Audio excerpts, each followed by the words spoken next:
Hey, all you cool cats and kittens. It's your favorite history teacher back at you again with another historical video. And today we are starting a new unit, new notes. It's been a while, but we're back on the grind and, finished all of what you learned in 8th grade and, one unit. And now we're starting the next unit, the next time period, industrialization and progressivism, or creating a modern America. So let's get into this. All right, so today is a 2 title note day, right? We're gonna put the chapter Creating a Modern America at the top of our margin, that thick white space at the top. Put chapter 3, Creating a Modern America. All right, and then today we're talking about industry and the railroads. So chapter 3, lesson 1. Let's move on. So that was your warm-up. Objectives: we're going to summarize the growth of American industry after the Civil War and explain the impact railroads had on the nation's industrialization. So industrialization began in America around the 1800s, but with the Civil War put production on hold. After the Civil War, millions of Americans left their farms to go work in the mines and factories. They were higher paying jobs. Inventions that were created by the early 1900s would actually put the United States into the world's leading industrial nation. By 1914, the start of World War I, the gross national product was 3 times greater than it had been when the Civil War ended. So in a matter of 30, 40 years, 50 years. And GNP is the total value of all goods and services a country produces in a year. So that is what the gross national product or the gross domestic product, same thing. It was 3 times as great 50 years later. So natural resources are one big push towards industrialization. You need something to power these new inventions. And the United States contained vast natural resources, water, timber, coal, iron, and copper. All right, American companies were able to obtain these resources cheaply. They didn't have to import them from foreign countries. And many of these resources were located out west. Now, railroads will bring settlers and miners to the region, which carry these resources back to the factories in the east. And then a new item would be discovered, petroleum. And before it was used for cars, petroleum changed kerosene for lamps and stoves. So you could, heat up some food and cook dinner for your family. And petroleum will fuel economic expansion. Don't get it? I'm sorry. All right, another great factor for industrialization, a large workforce. Okay, human resources were just as important as natural resources. Between 1860 and 1910, the population nearly tripled. A growing population created a much higher demand for consumer goods that factories produced. The population stemmed from 3 causes: a rise in immigration, better living conditions, and longer lifespans. Economic conditions also changed in China and Eastern Europe. And in that same time period, 1870, 1910, Reconstruction, roughly 20 million immigrants arrived, which added to the growing workforce and helped factories increase production to further the demand for industrial products. So not only are more and more people coming to the United States, that's going to have more demand for people who are going to want more goods, which in turn is going to help business expand because more people want more stuff, which is going to help businesses grow. And it's just a cycle of money. All right, let there be light. So inventions also helped increase productive capacity and improved network of transportation and communication. that would be vital for the nation's individual growth. Inventions allowed for the founding of corporations, which would produce new wealth and jobs. Most famous inventor of his time, Thomas Alva Edison. And he would work tirelessly to invent new products and to improve other devices. Like we talked about, the Industrial Revolution wasn't just about creating new things, it was also about improving existing things and making them more efficient. Whew. So he made his claim to fame in 1877 with his invention of the phonograph. 2 years later, he perfected the light bulb and electric generator. In 1882, the Edison Electric Illuminating Company supplied electricity to customers in New York City. Many other companies would merge together to form the Edison General Electric Company. And if that sounds familiar, in today's terms, that is the company of GE, General Electric. You know, the things that make refrigerators or washing machines or dryers, dishwashers, microwaves. GE is this guy, Edison. And here are the insignias of GE through the years. I know it's a little more pixelated, but you get it. GE is everywhere. All right, so more inventions. Your book talks about George Westinghouse developing the alternating current systems, AC, not air conditioning, to distribute electricity over long distances using transformers and generators. So city streets were now safer with street lights being installed. Electric trolley cars improved commute times. Think of San Francisco.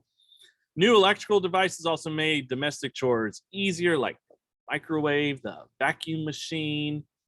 Cyrus Field laid a telegraph cable across the Atlantic Ocean in 1866, during or shortly after the Civil War, mind you, enabling faster communication between the US and Europe. And then you have Alexander Graham Bell, who improved the telephone by communication via using the telegraph. In 1876, he succeeded with the ability to transmit voice, and it revolutionized business and personal communication. In 1877, Bell and others organized the Bell Telephone Company, which turned into the American Telephone and Telegraph Company. In today's terms, AT&T. I used to have AT&T, don't have them anymore. But that's Alexander Graham Bell. And here he is testing out his phone. I don't know why all these people are looking at the picture, but you know, it's funny. And there you go, 1900 to nowadays AT&T. So free enterprise, profit motive for entrepreneurs. Who are entrepreneurs? Test question. They are people who risk their capital, money, in running businesses. So profit motive for people running a business attracted them to manufacturing and transportation industries. Another factor for free enterprise had to do with the little government interference with business operations, also called laissez-faire, hands off. If you don't get that, I'll tell you in class. And that also stems from last year, laissez-faire economics during the Industrial Revolution in Europe. Adam Smith, you remember. The only time a government should interfere would be to protect. The only time a government should interfere with laissez-faire policies is to protect private property rights and to maintain peace, is what they said. So let us run how our businesses are going to run. If the government interferes to regulate the economy, it actually increased costs and would eventually hurt society more than it helped. And you gotta regulate like Warren G and Nate Dogg. Regulators, mount up. All right, so laissez-faire economics.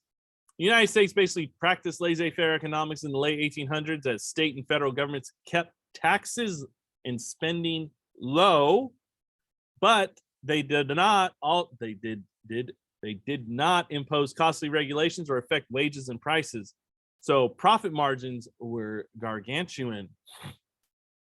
The US also was one of the largest free trade areas in the world, as Europe had many divided, split up, little itty bitty countries, and each country had their own tariff bills. And here in the United States, we're just the states. We don't got anything else. But that's not to say it wasn't all sunshine and rainbows, people. Come on. Subsidies. So your book talks a lot about subsidies, and it has, a couple paragraphs about this. So a definition of subsidies is a sum of money granted by the federal government or public body to assist an industry or business so that the price of a commodity or service remains low or competitive. Again, it's laissez-faire economics, also capitalism. Capitalism fuels competition between companies, so there's no monopolies. We're going to get into that a little bit later. But keeping everything same, all right? That's why when gas goes up, other gas stations go up. You can't just have gas stations charging $2 a gallon. That would be crazy. Although I would like that, please. Since the early 1800s, Northern leaders, we're getting back to the Civil War, Northern leaders wanted high tariffs to protect manufacturers from foreign competition and supported federal subsidies for companies building roads, canals, or railroads. Oh, I remember a whole fiasco about tariffs that kind of, some southern state did not like. I wonder which one. So southern leaders opposed subsidies and favored low tariffs because, remember, before the Civil War, southern states imported more than they exported. And, it was hard working with the northern states, yada, yada, yada. Remember, they relied on the northern states a lot. They didn't want to do that. So they favored low tariffs to promote trade and keep cost of imported goods low. However, after secession in the Civil War, Congress will pass the moral tariff, nearly tripling tariff rates. But by the early 1900s, business leaders began to push for free trade and free trade agreements, and they now believe they could have American businesses compete internationally and win sales in foreign markets. So we have railroads linking the nation. In 1865, the U.S. had about 35,000 miles of railroad. Most was east of the Mississippi River, or what was left after the Civil War. However, after the Civil War, railroad construction expanded rapidly, linking the distant regions in a transportation network.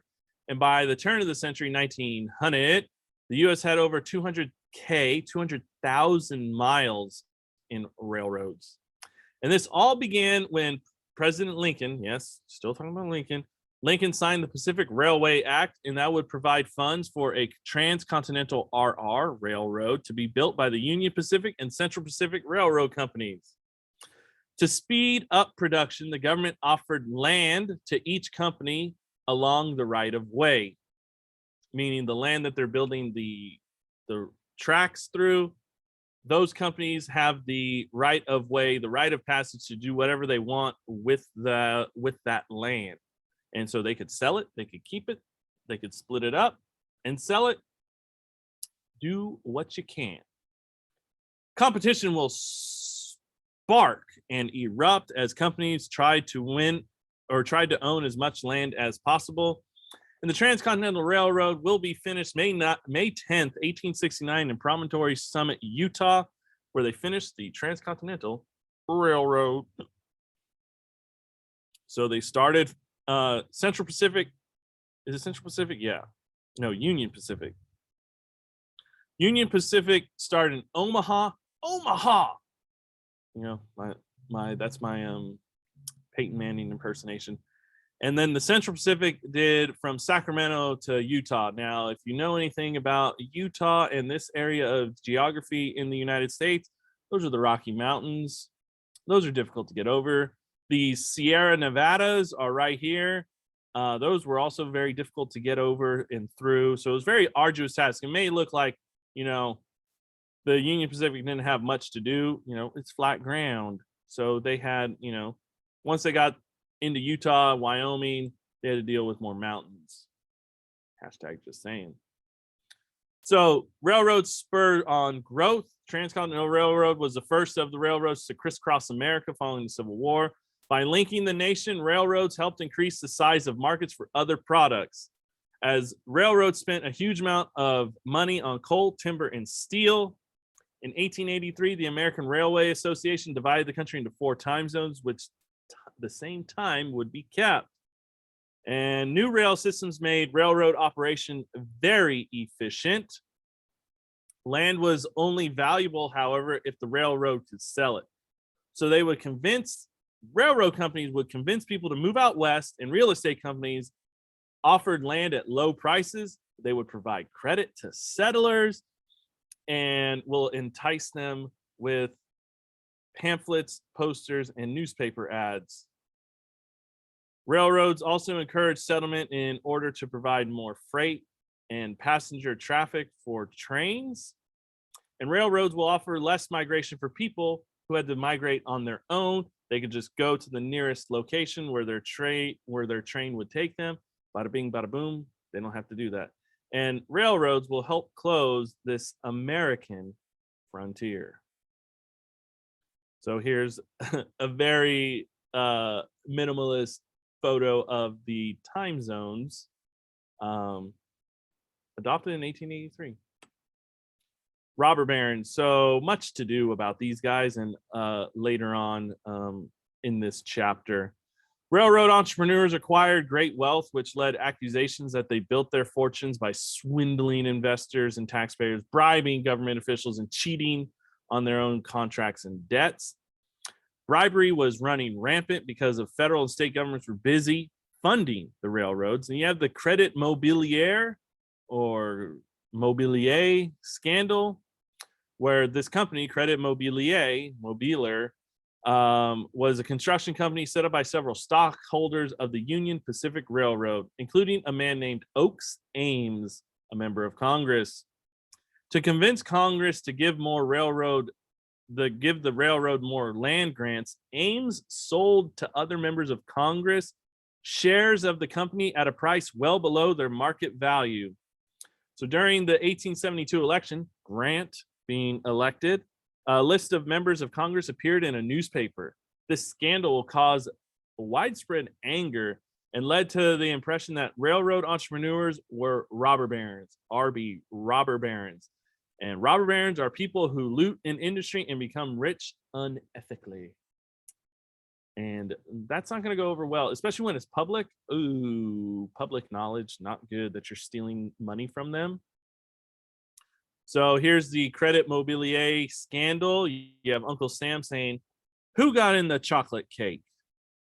And you have all these guys are the congressmen who I'm pointing at my screen like you know what I'm talking about.